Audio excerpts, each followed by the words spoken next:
from California who flew in yesterday. Pam and Angie, right there. I want to thank them. Pam, you were the mayor of San Juan, right? California. And that's our theme song. We have an extraordinary group of people here. I think what Michelle alluded to is, if you look around this room, you actually feel like you have a community. And a community where you start recognizing that you don't have to feel alone. And this is very, very important for your mental health and your physical health. Because when you start creating a world where you just watch a set of talking heads on TV and you believe that becomes truth, it actually, and when you know in your gut something doesn't make sense, it actually can have deleterious effects to your brain and your body and everything. So part of when we talk about truth, freedom, and health, this gathering here, by the way, this is officially, what is it, Jen, a protest? Yes. It's officially a protest, okay, a peaceful protest, right? So you can tell that to Charlie Baker, but I think the most important thing is that you have people here you can actually have a relationship and connections with. So I want to comment on a couple of things. I want to talk about a very important word called connecting with people, connections. And what is the meaning of life? I want to talk a little bit about that, a big topic. And then we're going to talk about where we're actually going. Are we live, Jen? We're live. So we're live, by the way, over here. Yeah. So I want to tell those people that are listening to us and everyone that this is just the beginning. This is the beginning of a revolutionary movement. That's what we created. And Jen, you may want to pan. So I think one of the most important things is that the hard work that Michelle talked about, Dan putting out 70,000 cards, right? Where's Jeremy? I mean, Jeremy coordinated an entire sign team across the entire state, thousands and thousands of signs. All right, while he's doing a full-time job. By the way, everyone in this room has a full-time job. Yes, we do. Everyone works full-time, or at one point did work full-time and they're retired, like Marie worked as a nurse, right? Was taking care of her husband, who, again, our condolences to Marie's husband who passed away. And thanks to Baker, she wasn't able to see her husband pass away, okay? That's what the swamp rhinos, the Democrat mob delivers. They deliver forced vaccinations. What have they delivered us? They delivered us seniors dying alone, and so on, and we'll talk about that. But one of the most important things is that when you look around this room, everyone in this room, I would say 60% of people, at least in this room, were apolitical, right, Karina? Did not want to participate in politics, right, Jen? Correct. But our movement galvanized people because we actually had something substantive to talk about. We were talking about real things, and that's what scared the establishment. One of the things I want to talk about right away, before I go into much more of the philosophical stuff, is this. Most of you know that we won the primary election on a landslide, period. And why do I say that? And I want to arm you with some facts. We started the primary election, first group to announce. We put up close to 10,000 lawn signs, probably distributed close to 20,000 bumper stickers. We had 500 standouts. That means people like Marie were going out nearly every day to the Bourne Bridge, holding signs, banners, right? Ken Fielding, where's Catherine Vitale? Diomid and his wife, and Karina in Newton. Tony Gambale, who's a full-time chiropractor, great chiropractor if you need help. And Tony would put on his roller skates, and you must have put 20, 30,000 cards on people's. Catherine with her children, you know, Padma, Jerry, Sandy, everyone in this room actually did work. And this is very different than talking about, you know, splitting the vote and Republican, Democrat. We're talking about innovating something that did not exist before. We had to come up with the political theory, the concepts of truth, freedom, and health, the concept of building a bottoms-up movement, educating people that you cannot trust the not-so-obvious establishment, be it on the left, people like Bernie Sanders or Kennedy, or on the right, people like Howie Carr or Jeff Cooner. These are very powerful concepts that it takes people, where you're telling people you have to let go of the old and you have to start building a movement. These are very profound things that it takes people a lot of courage to leave the old garbage behind. So that's what this movement did. But more importantly, it wasn't just theory. You had people like Dan, an ex-Marine, actually out there putting out 70, 80,000 cards, doing what may seem very non-sexy work that Hollywood will never talk about, left or right will never talk about, but that's how you build a movement. So what we've done is we've laid the foundations for building a movement, because people, without me telling them about some political theory, people have experienced face to face how insidious the enemy is. And this is something you can't teach in a political science course. You have to actually experience it. And everyone in this room now are veterans. Most people in this room are veterans. And so what we've created now is not followers, which is what social media wants to do. We have created leaders. We have created leaders, and it's something, once you get this education, you can never take it away. One of the biggest educations we learned was we all work very hard, extremely hard. Those 20,000, 10,000 lawn signs, 20,000 bumper stickers, those standouts. Dr. Venu, is he on the phone? He's a gastroenterologist. He ran our call center from Texas. We have people from all over the country. We must have pounded out close to 1 to 2 million phone calls. Okay? Dan, you may want to. So, everyone, clap again for Venu so we get it on. Brenda's being the camera person, but we want to also let people know that they're supporting you. So we had someone like Dr. Venu in the midst of doing endoscopies. Seriously, he was making phone calls and encouraging others to make phone calls. We had to recruit people to make phone calls, right? So you'd have 500 people who said they wanted to do it, and out of that, maybe you had about 150 people. This is a lot of work. Then Jeremy's out there making sure people are putting up signs. But at the end of it, we had a real movement. We didn't see any signs by Ed Markey. We saw no signs by this guy, Koch, okay? That was his website address, by the way. No kidding. All right, I keep mentioning that, all right? A fool. Absolute fool, okay? Koch for Senate, all right? That was his website. That was his website. But the point is, we were out there. You couldn't not get away in Massachusetts. We had 14 major, massive billboards, radio and TV ads. How did we do that? We plowed all that nearly $750,000 that we got from everyone here, all over the country, into radio and TV ads. The establishment didn't expect this. We ran this like a professional campaign. And no one was paid on this campaign. Nobody. No political hacks. It was bottoms up. You know, people like Bernie Sanders talk about the grassroots movement. He's never run one. It's all top down. It's all just words.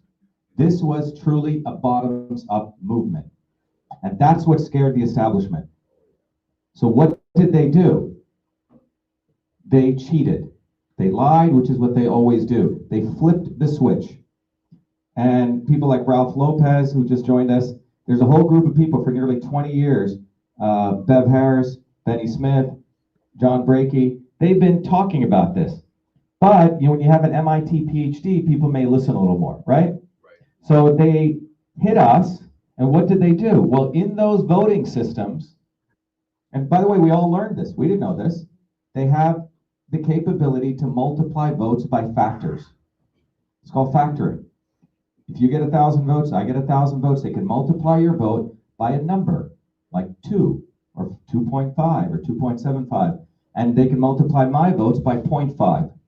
So I get a set of votes, and my votes could be cut in half, and Jennifer's votes could be increased. Quite extraordinary, isn't it? This is not Rwanda, this is not Chile, this is not Afghanistan, this is not Uruguay, all those places that we're taught are horrible third world banana republics. This is Massachusetts. They have the ability to flip the votes. Fortunately, dealing with someone who's done math all of his life, and when we saw these numbers, we knew that something was fishy, because in Franklin County, which was all hand-counted votes, we won by 10%. In every other county, it was 60-40, 60-40, 60-40, 60-40. Fortunately, we had some very good mathematicians who found a unicorn. He gave me a very interesting unicorn gift.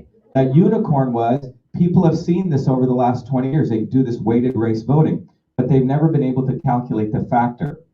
We found in Suffolk County, typically people vote Democrat. An interesting mathematical phenomenon we call a unicorn is you had low number of votes but high frequency precincts, which means lots of precincts where they have low number of votes. To keep it simply, using that data, we were able to find that my votes were cut by about 50 to 60%. The other guys were multiplied by 20% increase, okay?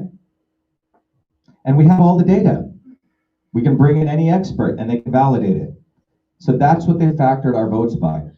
Now, when they do this factoring, what these cheaters do is they must cover their tracks. And the tracks that they cover is to delete the ballot images. Okay, so what happens when you do hand counted votes? You take a physical ballot and two people typically look at the little dots and they say one vote for, right, Sandy, one vote for Jen. But when it's put through the machine, it goes through the machine and it's scanned into a ballot image. In fact, when I went today to vote, I asked those women, I said, does this make it into a ballot image? They go, yeah, we store it there. I go, do you know Massachusetts deletes them? They go, oh, we didn't know that. So the paper scanned, an image is created. No different than you taking a picture with your iPhone. What is counted? What is counted in that case? The picture. So what is the ballot? The picture. Okay, because that which is counted becomes the ballot. So the ballot image is counted, and who counts it? A machine. At the time of counting, they can flip the weighted race feature on. It is a built-in feature since 2001. Why is that feature in there? More importantly, our votes are stored as decimal variables, which means a fraction. If you take the SATs or you took basic math, it's not one person, one vote. Your vote, if I vote for Jen, that could be 0.5 votes. It could be 1.2 votes. It's a decimal. It's not even stored as an integer. Fact. All right? Well, this has been going on. No Republican or Democrat has brought this up. Whenever people bring it up, they're said to be fringe or conspiracy theorists, etc. It's in the freaking code. Both parties have been doing this to all of us. Both of them. Both of them. And in my opinion, when I look back at this Russian collusion, I think what really happened was Trump's hackers were probably better than Hillary's hackers. That's what probably really happened. That's what I think really happened when I look at to connect all the dots. Both parties know about this, and both parties have not said anything. And this is how they keep all of us, left and right, fighting among each other, splitting the votes. You know, when we ran here, you have idiots saying, oh, Shiva's going to split the votes from cock. It's like adolescent, low consciousness, political consciousness. But what we discovered was that when they do this fraud, they have to delete the ballot images. You follow? Why? Because they're not going to add up, right? If Jen got 100 votes and you got 100 votes, what's the total number of votes? 200. 200 ballot images. But if I multiply hers by 2, what do you get? 200. And if I divide hers by a half, you get 50. So the total is 250. So you're going to have more votes than actually images. So what we did was, we knew we won. You just know in your bones, right? So we issued a FOIA on September 9th, and we said, we want the ballot images. We want the log files. We issued a public records request to be official. When we went there, who came with us? Richard came, and we have it on video. The guy behind the counter says, oh, we delete those ballot images. We turn that feature off, quote unquote. We have it on video. And then he catches himself. And then he says, I'll put it to you in writing. 10 days later, they were actually a day late, which is violation of law. Michelle Tassinari, remember this name because you're going to hear it more, the general counsel for Bill Galvin, who's the Secretary of State, also known as the Prince of Darkness. Seriously, that's what he was known as. Pretty evil guy. He's been there 40 years. He, by the way, whoever counts the votes is the one who wins elections, okay? Who can manipulate elections. So Michelle Tassinari's chief legal counsel sends me a letter which says, we don't have ballot images. We don't have to save them. We're prohibited from saving them by Massachusetts law. There's a law called 20701 on the USC code, which says all records in connection with a federal election must be saved for 22 months. It's black and white. It's a law, right? It's a law. Well, so she writes me that hiring fact checkers to try to, destroy that fact. But so Tassinari sends me that email, which says that they're prohibited. My immediate rational response was, what law? Can you point me to the Massachusetts statute? Because she's saying that Massachusetts law prohibits them from saving valid images. So I said, what's the law? So that was my email, second thread in that conversation. She writes back the next day, and she says, we saved the paper, okay, but we don't store, very clever how these lawyers use these words, we do not store the images. Well, let me tell you, the image was generated. The law says any records generated in connection with a federal election must be saved. Anything generated. So when that image goes through that scanner, the paper, what is generated? An image, right? It has to be saved. So I write back again. I said, please, Michelle, please let me know what statute or law. And furthermore, you destroyed valid images. You violated federal law. This election is null and void. 4 emails. I took all of those 4 emails and I put them up on Twitter. She's a public official, right? Those start going viral. That was on September 26th. And bam, I get banned for 7 days. And then get banned for another 7 days. And then get banned for another 7 days in the middle of my federal election. 21 days with 35 days left. Think about that. I'm a US Senate federal candidate. Unbelievable.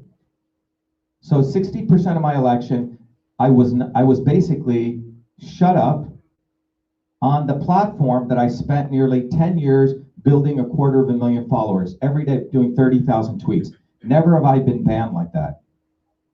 So what happened? We find out in a news story that was trying to do a hit job on me, the idiot put in there, Deborah O'Malley from the Secretary of State contacted Twitter saying that I was spreading election misinformation. Okay? Think about the word election misinformation. So we get shut down for now 60%. We're still shut down. Unbelievable. So we sue. We hire a lawyer, complete idiot. He doesn't even fill out the lawsuit. I had to take over the lawsuit. I did the entire complaint. No lawyer wanted to take on these guys in Massachusetts.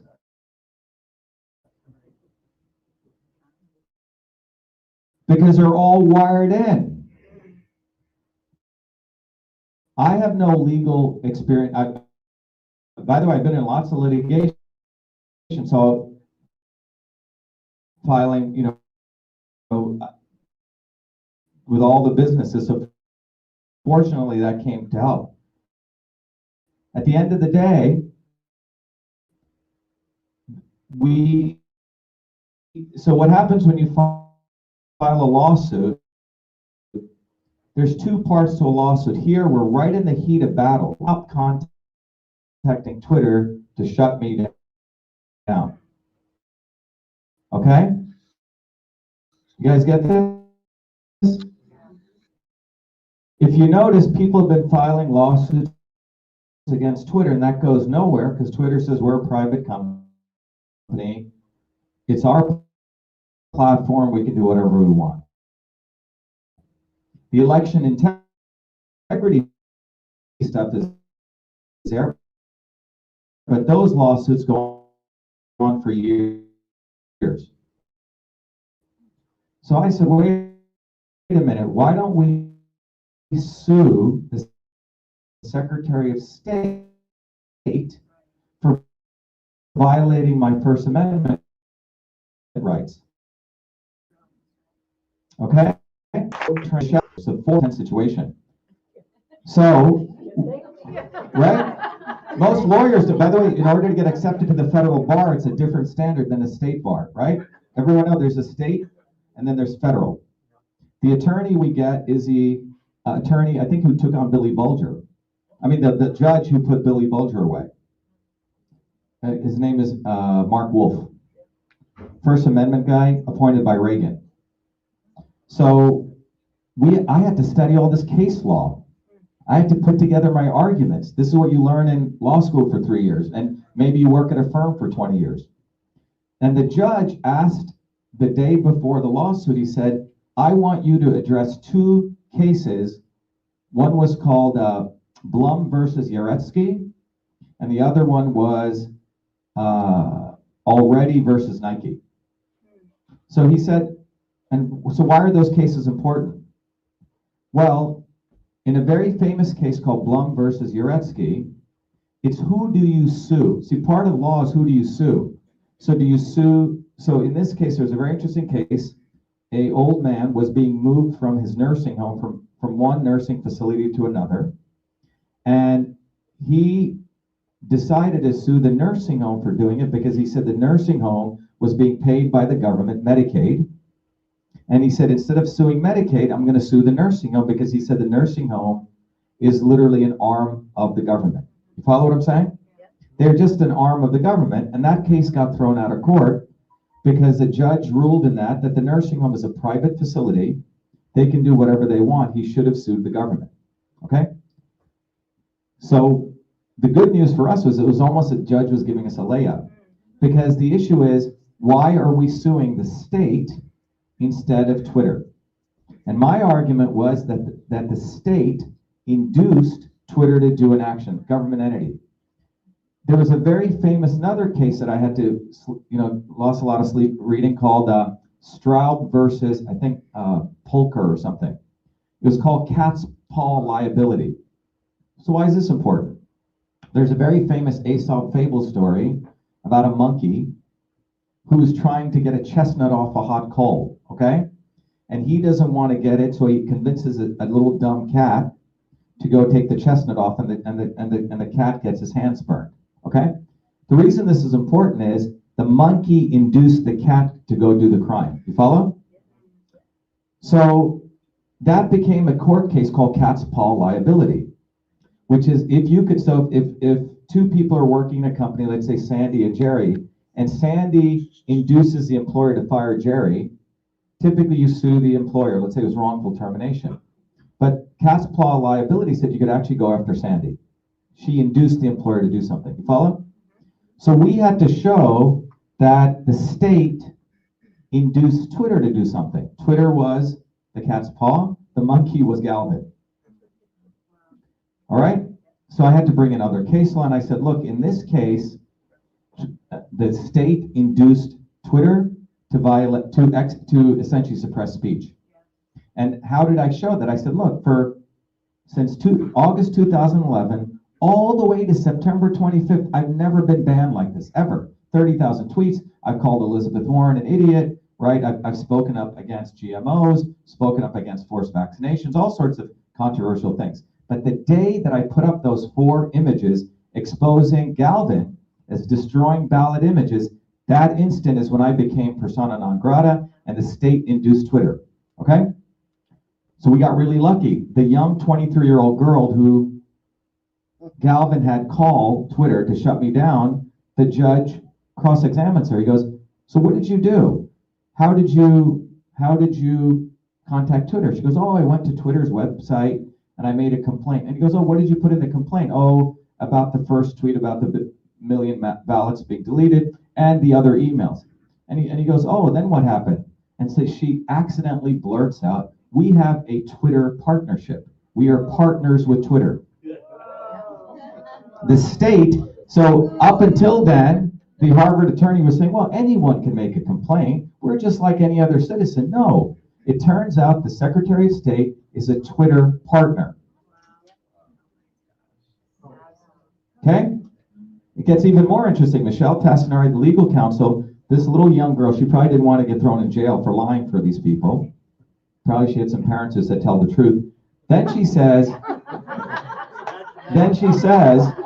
that she goes, we are also part of the national, this gets even more interesting, National Association of State Election Directors. Let me repeat that. National Association of State Election Directors, NASED. And she goes, we have whenever NASED calls Twitter, because remember, all the social media companies since 2016 have been under all this pressure to stop election misinformation, right? If you want to give them the benefit of the doubt.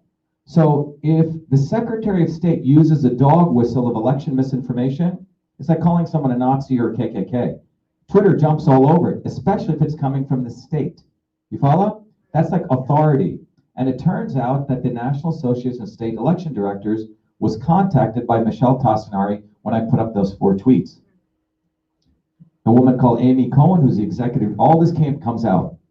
So this was not just, oh, this guy is doing some election misinformation. This was a coordinated attack to destroy political speech of a U.S. Senate candidate. And she's the president. And this woman is a president-elect, which is right here in Massachusetts. So first thing, we showed that. Second thing, we had to show that government speech does not trump political speech. The First Amendment was created so we could attack the government at any point. So in his brief, this guy had said, oh, we're the government, Shiva's trying to stop our First Amendment. It's not true.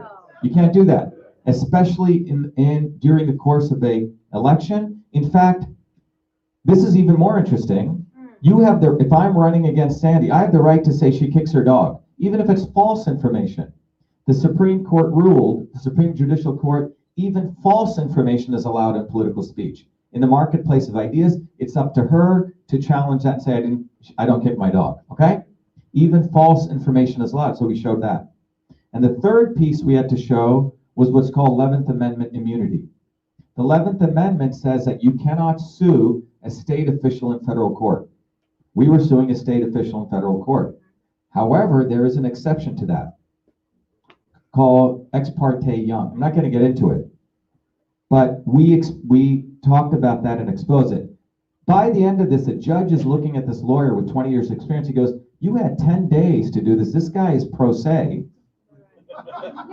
And what has he done and what have you done? He goes, I'm disappointed in what you've done. It's all in the transcript. Why am I sharing this with you? Because we created a movement that no one has challenged this freaking insidious, evil scumbag called Galvin. We did. That's why we did. And the judge gave us, in fact, he said, okay, he goes, I'm going to pass this order now. He gave it as an order that Galvin cannot call Twitter, number one. Second, that the Secretary of State must contact NASED and tell them not to call Twitter. And then he asked Michelle Tassinari, he goes, you know, why didn't you simply go on Twitter when Dr. Shiva attacked you? Why did you do all this? We wouldn't be here because you have the right to also go into the marketplace of ideas. He goes, did you ever think about sending out a tweet? She goes, no. He goes, why not? He goes, this is basic First Amendment. That's what this campaign did. We went in there, we worked hard, and because there's a God, he exposed all of this. It's probably good we didn't win. This is a bigger win than that. Much bigger win.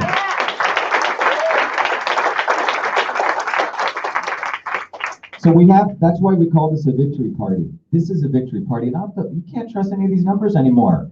They're all bullshit. Because they can flip the switch, they control it. It's end-to-end bullshit. Because the input to the system, no one here can prove that you voted today. You don't get a receipt, you don't have a voter ID. The output coming out of these systems can be manipulated. End to end, there is no evidence because it's unambiguous predictions. It's ambiguous predictions. So that's what this campaign has shown. I mean, how big, even the 3 lawyers, now they all want to come be on this lawsuit. Now they want it, okay? Because they smell blood, because a restraining order is not given. There are 3 criteria that you get a restraining order. Number 1, you have irreparable harm going to occur. Number 2, that you have a chance of winning the actual court case. And 3, no irreparable harm will be caused to the defendant. So the judge said, they're likely going to win the lawsuit. That's a $1.2 billion lawsuit. No one should. What's that? Well, the point is this. We have started a movement. And what I mean by that is not a stupid Bernie Sanders bogus movement. I'm talking about a real movement where everyone in this room, if you want to, is going to continue their journey to become leaders. We want to train systems leaders, revolutionaries. That's what we mean, how we're going to move forward. We've created the infrastructure now. By the way, this building I own. This is going to become the Truth, Freedom, and Health Center. We're going to start using the resources here to educate people. We're going to have a physical place. Because the future, mark my words, is offline. The future is offline. The future is not going to be online. Because the revolution will not be televised, as Gil Scott-Heron once said. Okay? It won't be. And we're not going to judge ourselves, oh my God, we did this, and then Fox News covered us. Tucker Carlson is an opportunist. He watches which way the wind blows. I'm sorry to break your bubble. He watches which way the wind blows. He's just a better grifter than Andrew Cuomo, okay? All of these guys, do not put your faith in them. Do not do that to yourselves. We build our movement bottoms up. Stop watching these celebrities, these talking heads. Stop it. You're in an abusive relationship if you continue to do that. You are. You're expecting stuff from people who do not give a damn about you. And people in this movement have gotten that in their bones. And what we're going to do is we're going to start training people political physics. Political physics. You cannot, and it's beyond science, it's engineering. We have to treat, scientists lie, engineers cannot. You build a computer, if it doesn't work, you're going to be out of business, okay? Scientists can lie, engineers cannot. We need to start educating all of us, all of you, and you need to start learning how to take that curriculum and educate others. And we have the infrastructure to do that. We've built all of it. We have probably in this room right now at least 20, 30, 40 educators. We're going to do a learn, teach, and serve model. This has never been done before in history, but if you look at the long line of over the last 10,000 years, from the time we were slaves to this point that we stand here today, we're going to move this movement forward for all those people who shed their blood fighting oppressors. That's what this movement is about. And you have, before all of us are working people. I came from nothing in India. Racism on steroids, called the untouchable caste system. There's a reason I'm here today, because I never forgot that. I never forgot when I went back to India as a 12-year-old kid and looked at my poor grandparents who were poor village farmers, my aunt who lived in a hut. And I made a promise that I would do something to liberate not only them, but all those working people in New Jersey. And that's what this is about, and this is about us. And anyone who tells us we're splitting the votes, tell them to go to hell. Anyone who talks that adolescent politics, they're frankly vaccine injured. Okay? Probably. Sorry to say.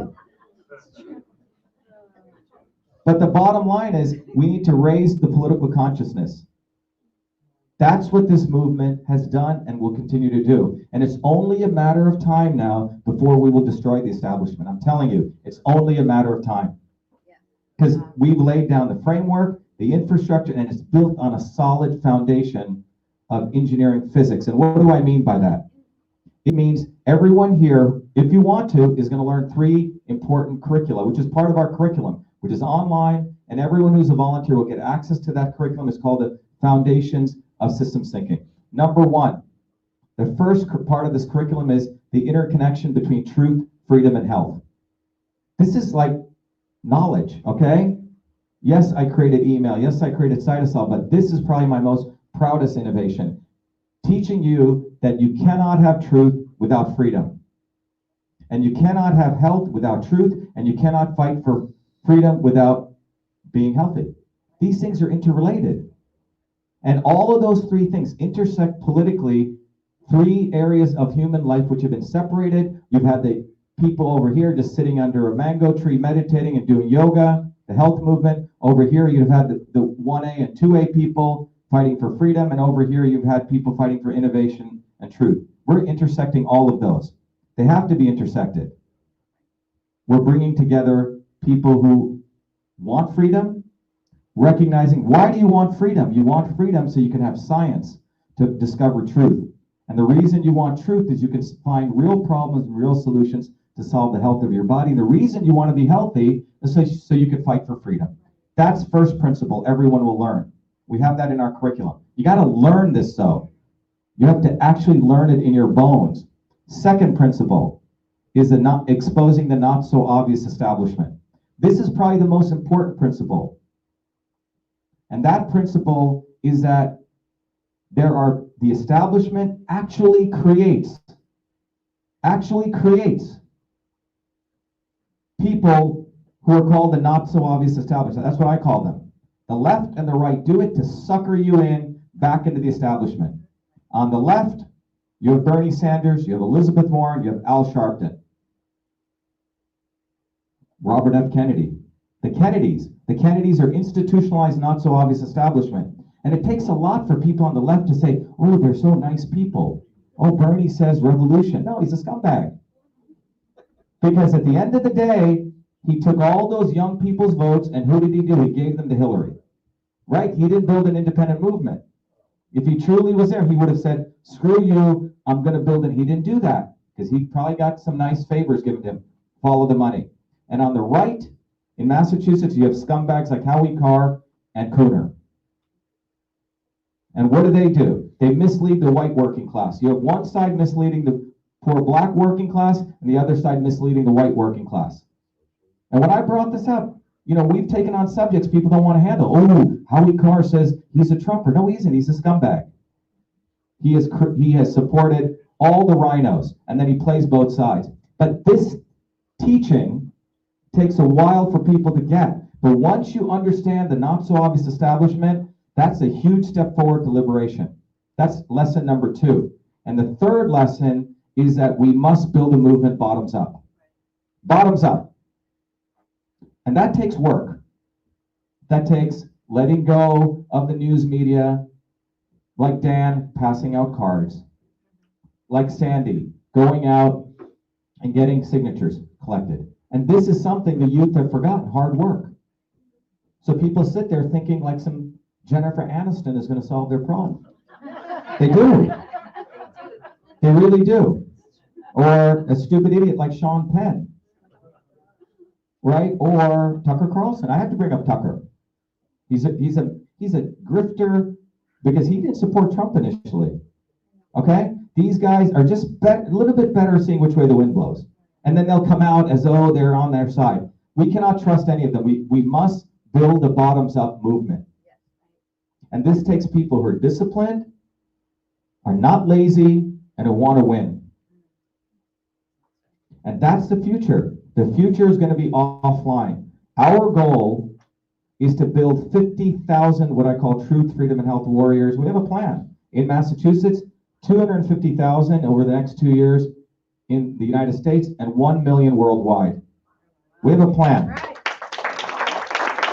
And we have an infrastructure to do it. We have a data center here, and all those people who go through that training will start getting access to digital services, which are secure, safe, that in our own platform, in our own data center here, physically. 2 weeks before my mom died, she goes, Shiva, never give away your data center. We don't, everyone's going on BitChute. Well, those platforms are still owned by someone. We have a physical place here. Number 1. Number 2, we're going to offer people education because you need to get educated because your school systems have taught you nothing about history. And number 3, people are going to learn to be uncompromising fighters. They tell us to wear masks? No. We say no way. No way. And you have to be willing to put your life on it. You can't be pussyfooting around on some of these things. Oh, let me just put it on when I walk into police. No, you don't have to do this. And that takes people with courage and recognizing that you have to go after them. This is about the First Amendment and the Second Amendment. That's what made this country great. Other countries don't have it. Once you give those two away, we're no different than a banana republic. And that's what Galvin did. The freaking guy contacted Twitter to shut down a U.S. Senate federal candidate. Think about that. Fuck him. Excuse me. It's so fucked up. It is unbelievable. So I don't want to hear people talk about Venezuela and Cuba. Right here it took place. And if you're not angry at that, you're not an American. You're a robot. You've become a freaking robot. So we need to rebuild that moral fiber within ourselves. Because there are people veterans who fought for this country, got themselves shot in the head, decapitated, legs blown off for those freedoms. And all we're saying is we're going to defy mask wear. Ooh, I'm afraid to do that. No, it's bullshit. We have to fight. And the war is on. And it's not about Trump or not Trump. It's about us. Okay? What Trump did was he threw a battering ram. We don't know what's going to happen to those results. But irrespective of that, we have to build a movement. Bottoms up. Working people's movement. Not scumbag lawyers. Sorry, don't take it the wrong way, any lawyers in the crowd. But there are good people if they follow. What I'm saying is a majority of these people who are basically manipulating words. Okay? We must build a movement. So those three curriculum, bottoms up movement, teaching people at the not so obvious establishment, and the intersection of truth, freedom, and health is going to be a curriculum, a course that we'll have online. And then that's the learning piece. Then you're going to learn how to teach it to others. And then you're going to serve. We're also going to, we have the infrastructure now.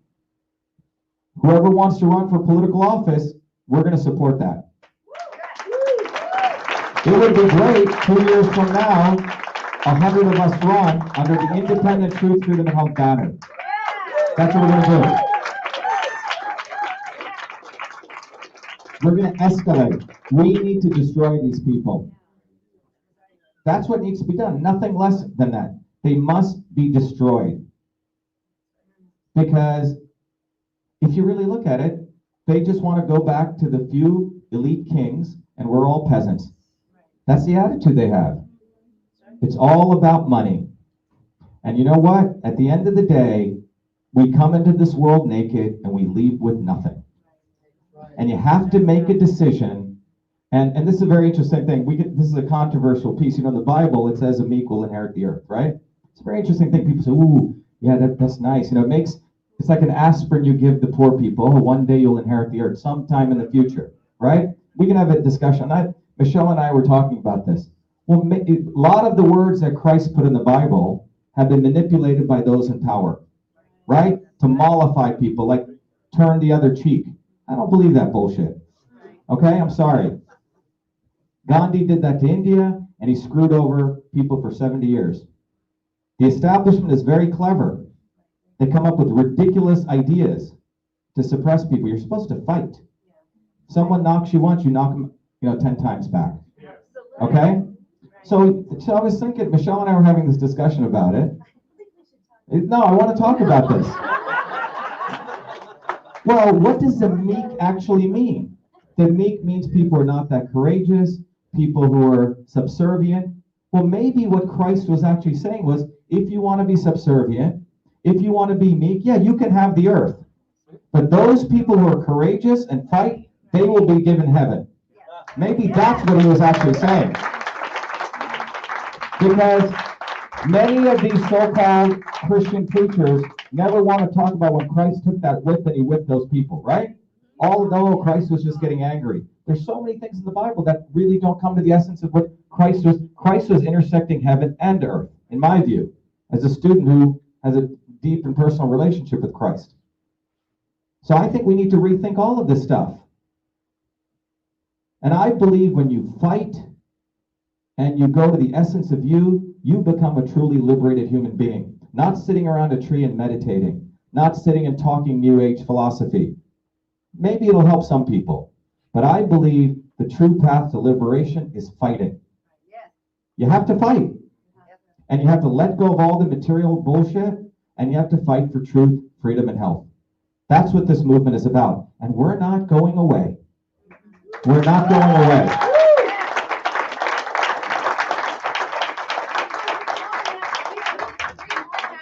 What's that? Yeah, we want to have in 2 years 100 of us running. And we want to educate people how to do that. We want to unify people. And imagine 100 more of us running. What are they going to do? Take over the state.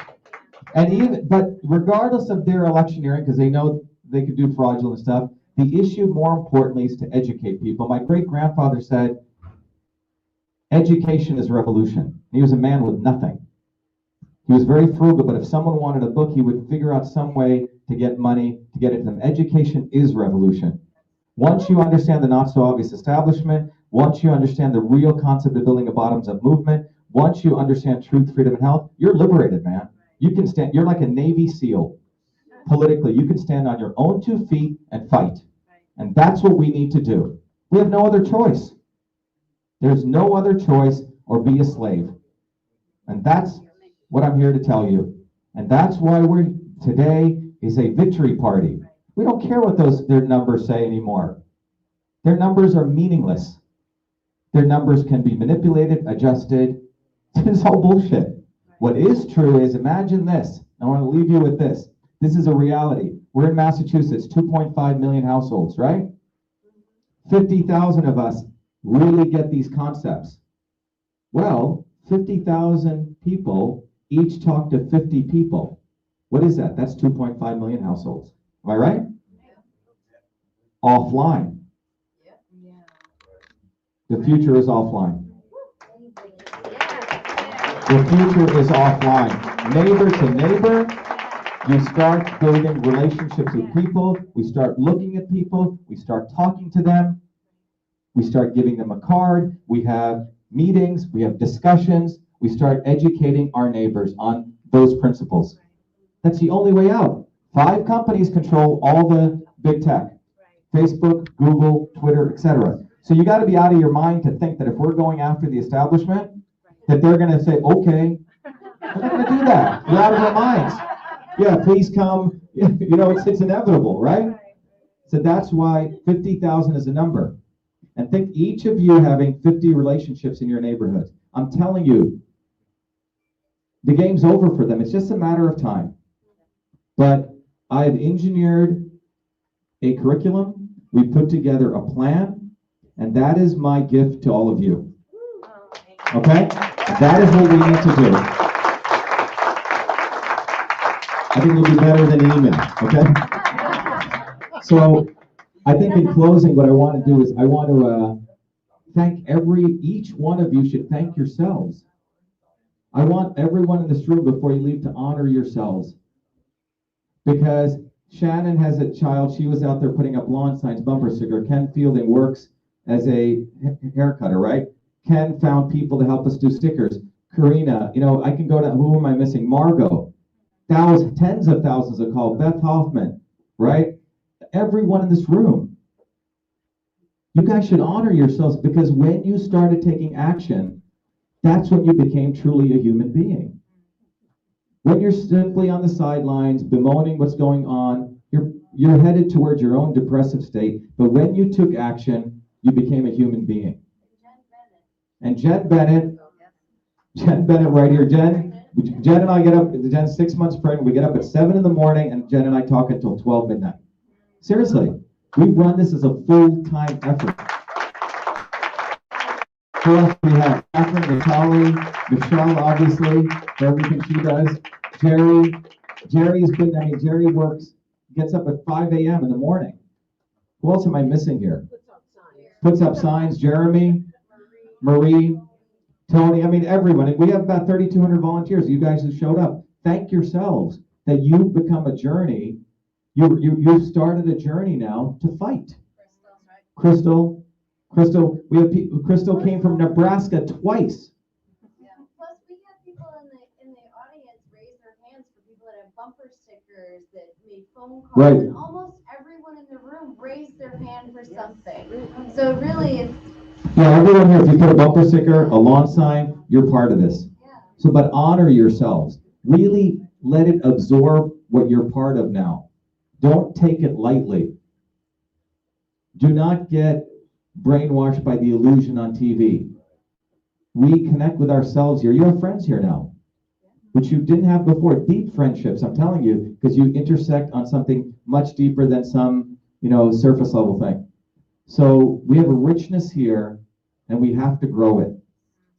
So I want to thank everyone for the opportunity to be a part of your lives and be a catalyst and help you educate. Thank you very much. Thank you. Yeah. Thank you. Let's go to win. Okay? Let me tell Robin Frost right here. So everyone met Robin. Dr. Robin is from Maine. Brad just pointed over to Robin. Robin came here multiple times. She's a hand and foot surgeon. Okay? So we have, where's Zeoman and his wife back there? So all of you, why don't we do a picture up here, right? We'll do it that way. Everyone stay there. I'll shoot that way. All right, thank you, everyone.